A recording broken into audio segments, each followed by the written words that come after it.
आज आइए हम परमेश्वर की आज्ञा माने और अंत में आशीष पाएं शीर्षक के साथ परमेश्वर के वचन का अध्ययन करें। आइए व्यवस्था विवरण अध्याय 28 आयत 1 खोलें।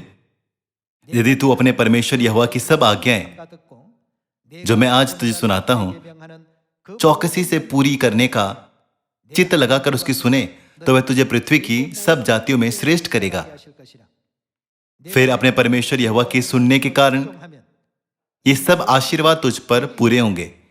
यह कहता है अपने परमेश्वर यहोवा के सुनने के कारण ये सब आशीर्वाद तुझ पर पूरे होंगे। इस प्रकार आज्ञाकारिता सिय्योन के संतानों को परमेश्वर के आशीषों को प्राप्त करने के मार्ग पर ले जाती है।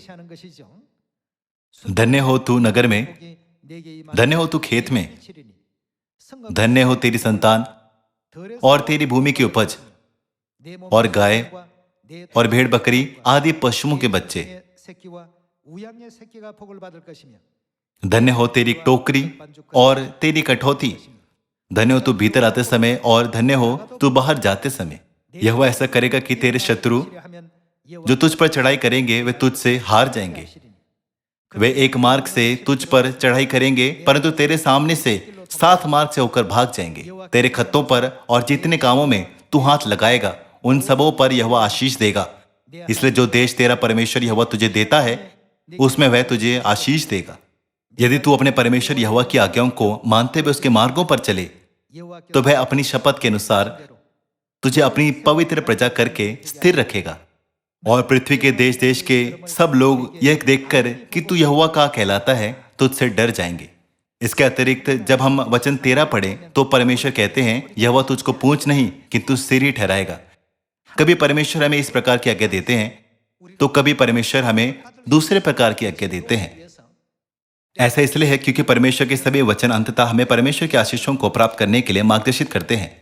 जब हम अपने आप से यह कहकर अपने विचार डालने लगते हैं वास्तव में मुझे लगता है या क्या यह उससे बेहतर नहीं है, इतना अधिक हम अपने स्वयं के विचारों को परमेश्वर के वचनों में जोड़ते हैं उतना ही अधिक हम उन आशीषों को प्राप्त करने के अवसर को खो देंगे जो परमेश्वर ने हमारे लिए तैयार किए हैं।